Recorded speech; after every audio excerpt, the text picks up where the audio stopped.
Hello बेटा। पिछले video में बेटा हमने 38 तक क्वेश्चन एक्सप्लेन कर दिए थे। इस वीडियो में बेटा हम 38 से आगे के क्वेश्चन एक्सप्लेन करने वाले हैं, जिसमें बेटा हमारा 39वां क्वेश्चन है।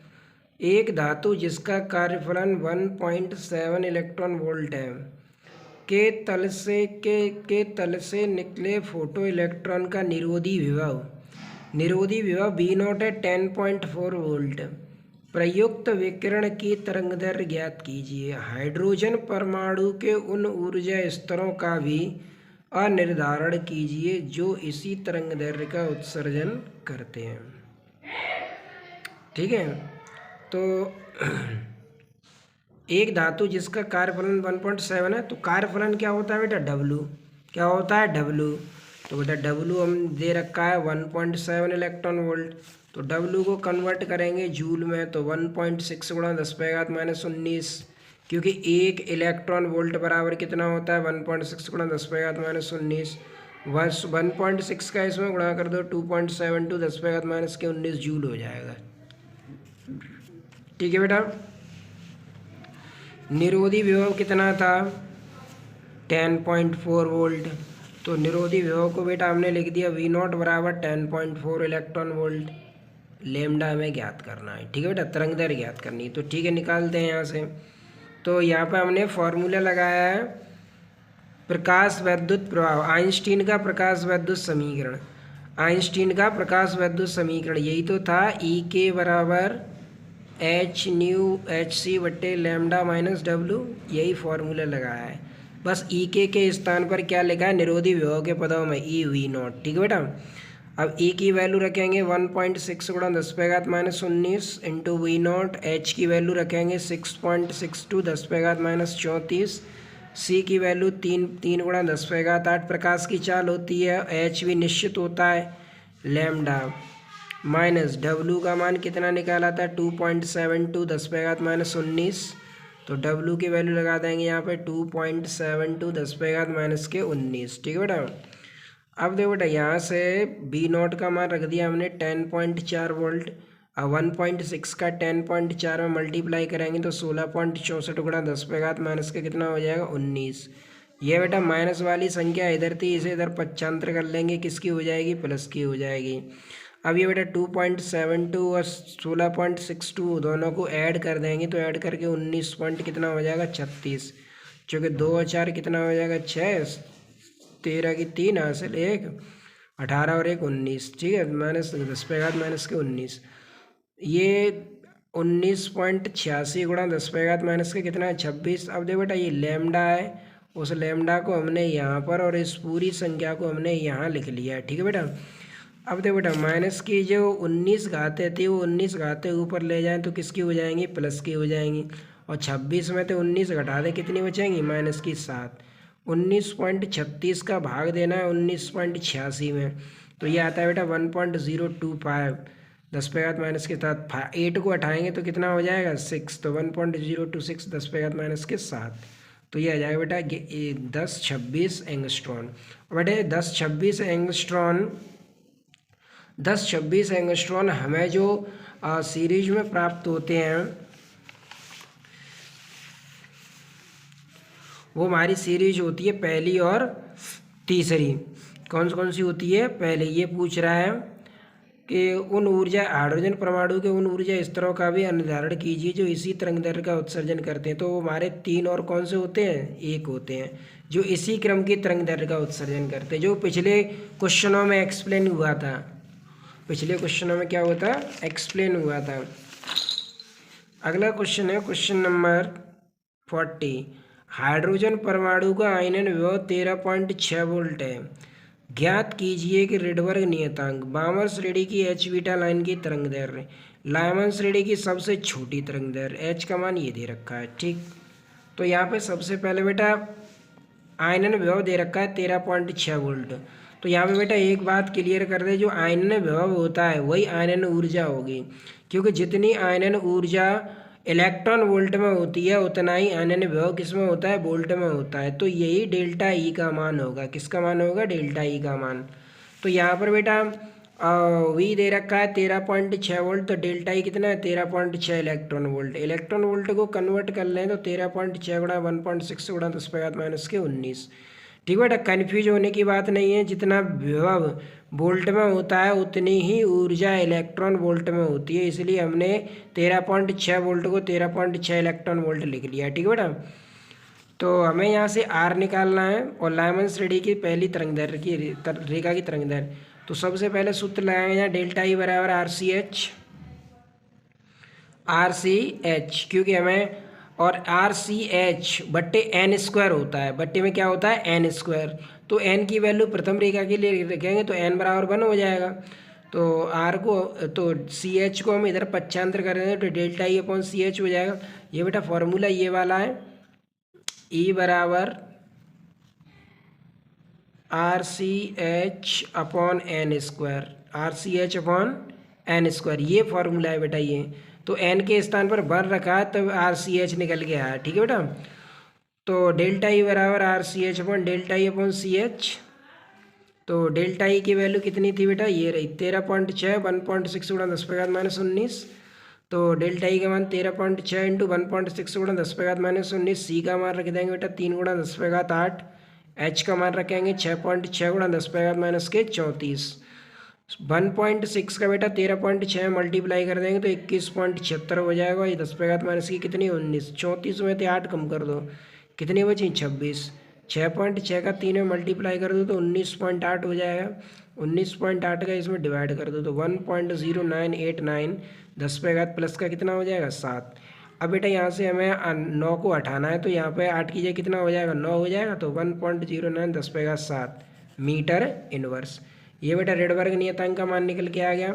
अब पूछा है उसने हमें एच बीटा लाइन की तरंगदैर्घ्य, एच बीटा लाइन की तरंगदैर्घ्य, और एच बीटा लाइन की तरंगदैर्घ्य हमें बामर श्रेणी में मिलती है। तो एच बीटा लाइन की तरंगदैर्घ्य बामर श्रेणी का सूत्र क्या होता है तरंगदैर्घ्य का, 1/λ बराबर आर 1/2 का स्क्वायर माइनस 1/n का स्क्वायर। और एन की काउंटिंग शुरू होती है 3 4 5। ठीक है, तो एच अल्फा मिलती है हमें 3 पर, एच बीटा मिलती है 4 पर, एच गामा मिलती है 5 पर। तो हमें तो पूछा है एच बीटा लाइन की तरंगदैर्घ्य, तो एच बीटा लाइन कहाँ पर मिल रही है 4 पर। तो एन के स्थान पर बेटा कितना रखना है 4। तो यह एन के स्थान पर रख देंगे बेटा 4 और एन आर का मान निकल के आया था 1.099 10⁻7, यही तो निकल के आया था 1.099 10⁻7।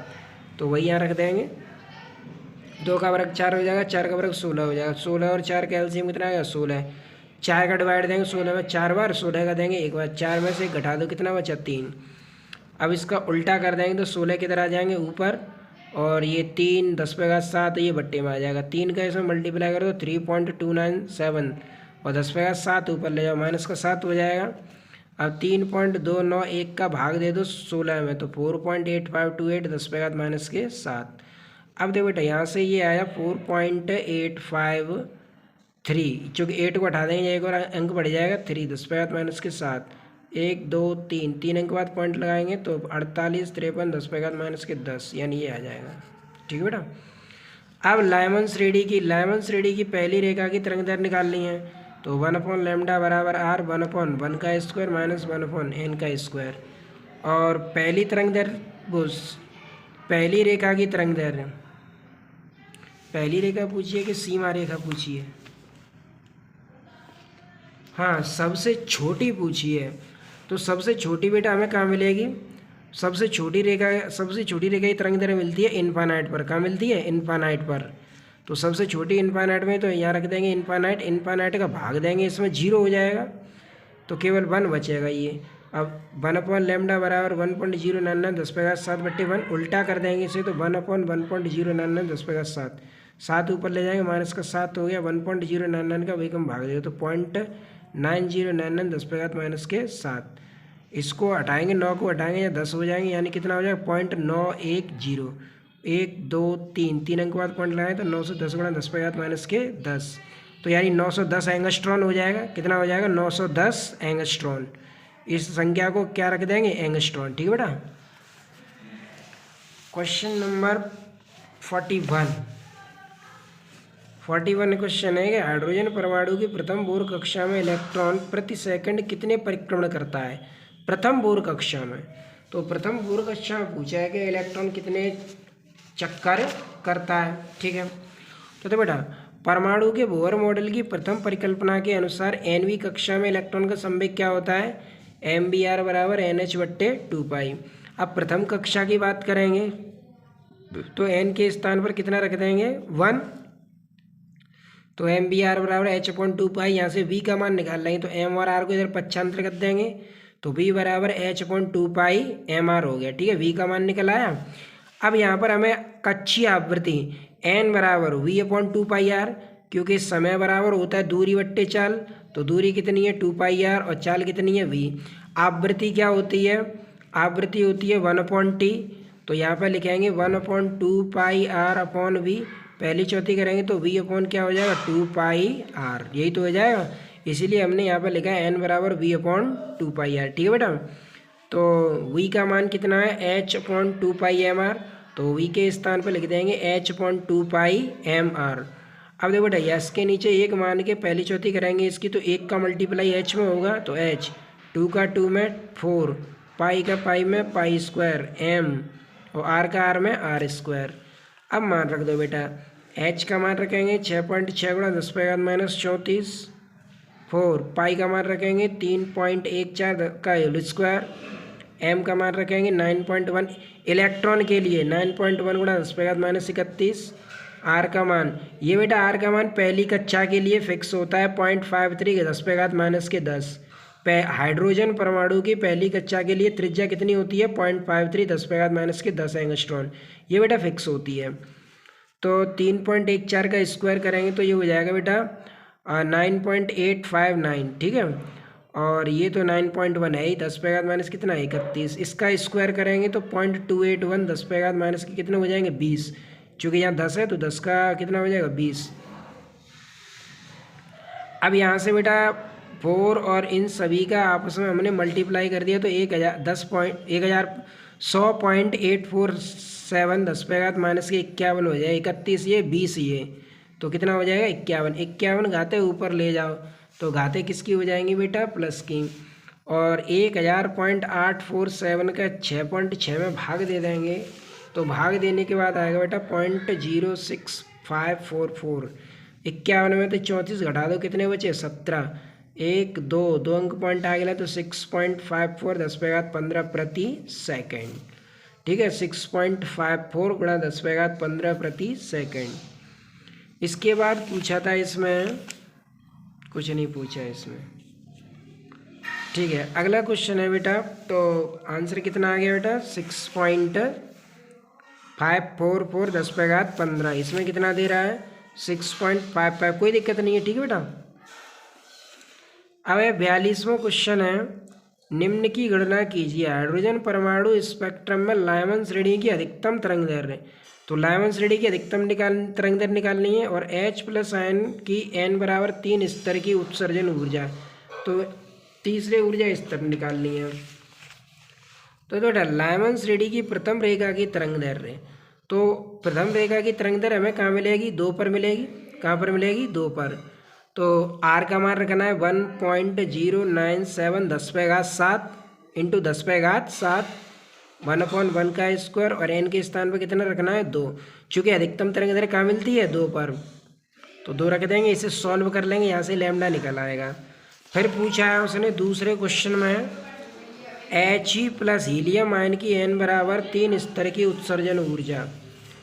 तो हीलियम आयन, तो बेटा हीलियम प्लस आयन की n बराबर 3 स्तर की ऊर्जा निकालनी है, और हीलियम के लिए Z कितना होता है 2, हीलियम के लिए Z कितना होता है 2, तो हीलियम के लिए Z 2 होता है, तो फॉर्मूला यूज होगा E बराबर Z² इंटू -13.6/n²। ये बेटा किसी भी परमाणु के लिए हम ऊर्जा निकाल सकते हैं, Z परमाणु क्रमांक होता है, तो E बराबर Z² इंटू -13.6/n²। अब चूँकि He+ आयन की n बराबर 3 स्तर की उत्सर्जन ऊर्जा पूछी है, तो उत्सर्जन के बाद वो मूल ऊर्जा अवस्था में ही आएगा, तीसरे ऊर्जा स्तर से उत्सर्जन के बाद कहाँ आएगा मूल ऊर्जा स्तर में आएगा, तो मूल ऊर्जा स्तर और तीसरे ऊर्जा स्तर के बीच की ऊर्जा निकालनी है हमें। ठीक है, तो तीसरा मूल ऊर्जा स्तर तो डेल्टा ई बराबर E3 माइनस E1 होगा, चूँकि तीसरे ऊर्जा स्तर से उत्सर्जन के बाद कहाँ आएगा, पहले में ही आएगा। तो E3 तो -13.6/n² और ये Z² इधर लिखा है -13.6/Z² अब बेटा यहाँ Z के स्थान पर तो 2 ही रखना है, यहाँ Z के स्थान पर भी 2 ही रखना है, लेकिन यहाँ N के स्थान पर पहले कितना रखना है, 3, फिर N के स्थान पर कितना रखना है, 1। तो क्योंकि तीसरे ऊर्जा स्तर से उत्सर्जन के बाद पहले में ही आएगा, तो n की जगह पर 3 रख दिया, यहाँ n की जगह पर 1 रख दिया। 3 का वर्ग कितना हो गया, 9, और ये 2 का वर्ग कितना हो जाएगा, 4। यहाँ पे ये 2 का वर्ग 4 हो गया, 1 का वर्ग तो 1 ही रहेगा। अब 9 का इसमें डिवाइड करते हैं 1.51 और इंटू ये 4, और ये 13.4 इंटू 4 का इसमें मल्टीप्लाई कर दो, 54.4 आ गया। इसका इसमें मल्टीप्लाई 6.04 आ गया। इसमें से इसे घटा दो 4, 48.36 इलेक्ट्रॉन वोल्ट आ जाएगा। Thanks for watching.